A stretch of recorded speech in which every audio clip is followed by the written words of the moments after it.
close friend, Yusek Ronald Giancarlo L. Cardema.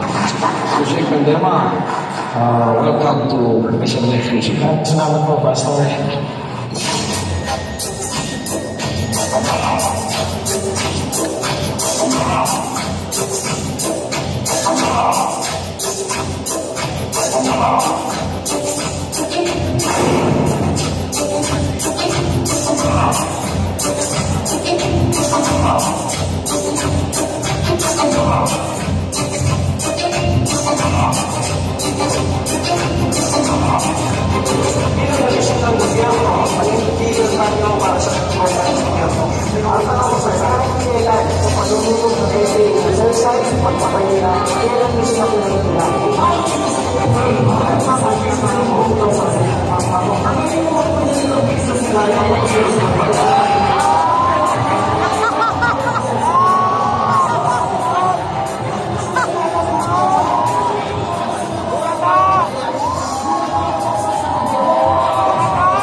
Ako po si Chairman Ronald Cardema ng Duterte Youth Party List.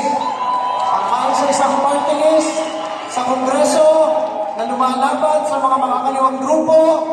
Ang kaisa-isang party list sa Kongreso na nagbabalik ng death penalty para sa mga kriminal, terorista, terorista.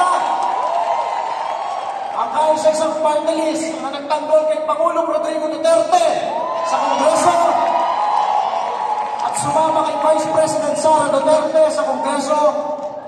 At kung maalala ninyo, sa 300 na kongresista ng bansa, isang Duterte Youth Party List, aapat lamang na bumoto na ma-retain ang SMNI channel sa ating bansa.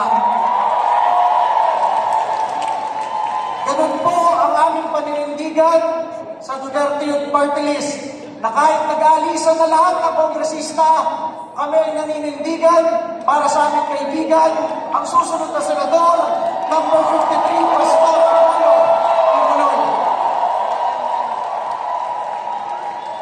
Alam ninyo, nung tinanggal ako ng Pangulong Bongbong Marcos, kahit fixed term ako sa NYC, as NYC chairman, yun rin ang linggo kung kailan inatake ang KOJC. At sa tingin ko, kami ni Pastor Apollo Kibuloy, baka makuha pa namin sa aming puso, mapatawad kahit konti, dahil mapagpatawad si Pastor. Pero ang hindi namin mapapatawad ay yung ginawa ng mga kongresista kay Vice President Sara Duterte ang huling linggo. Kaya ang aming panawagan mula sa Duterte Youth Party List, tandaan ninyo yung pagbubuka ng 240 na kongresista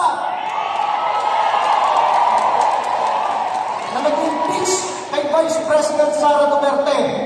Kung ano yung ginagawa sa Davao del Sur, sinisira ang letrato ng congressman nila sa sobrang galit ng mga taga Davao del Sur. Sana tayong 32 million na lampas ng mga Pilipino ay panindigan ngayong eleksyon na ito. Huwag yung boto. Huwag niyong boto lahat ng nagtraidor na kongresista sa mga Duterte.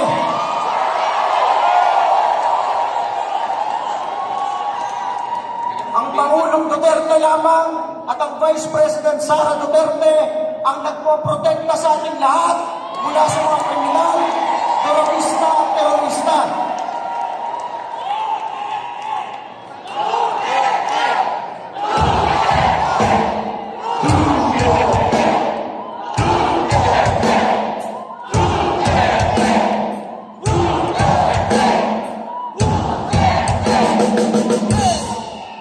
Kaya ang ating panawagan, kailangan protektahan natin ang Pangulong Rodrigo Duterte at ang ating Vice President Sara Duterte.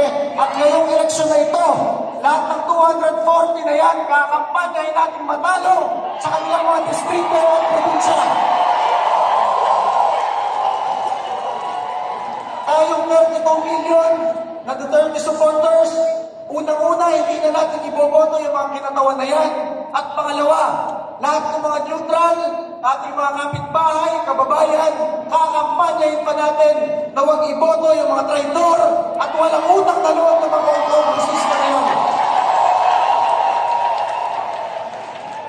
Baka hindi nila alam, si Rodrigo Duterte ay wala pang talo kahit kailan sa kanyang buhay. Naging Vice Mayor ng Davao City noong 1987, naging Mayor, naging Congressman, naging Presidente ng Pilipinas. Kaya lang wala si Rodrigo Duterte ngayon, dahil Presidente na siya at hindi siya tumakbong senador. Pero kung akala nila, mahina na ang pamilya Duterte, nagkakamali sila, dahil ang taong bayan ay puro Duterte supporters.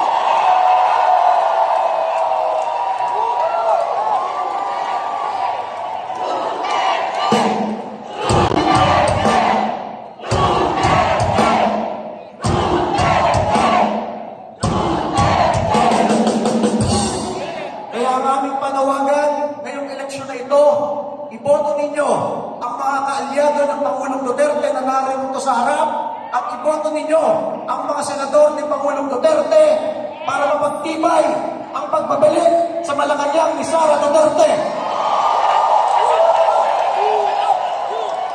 Dahil ang tagumpay ni Pastor Kibuloy, ang tagumpay ni Sara Duterte ay tagumpay ng mamamayang Pilipino. So muli po, mula po sa inyong number 5 Duterte Youth Party List, kami ay lumalaban uli ngayong eleksyon na ito. Kami ay naninindigan kasama ninyo at tayo ang magdadala ng liwanag dito sa bayang talumpok na ito. Muli po, maraming salamat at masabi natin, tatag lang, tatag lang. Maraming salamat. Maraming salamat kay Chairman Ronald Cardema ng Duterte Youth Party List. Isang malakas na palakpak naman dyan! At ang susunod naman na magbibigay po ng mensahe, maungusap po sa bawat isa po sa atin, mga kababayan, isa sa mga maigpit na sumusuporta sa mga Duterte at kay Pastor Apollo C. Kibuloy.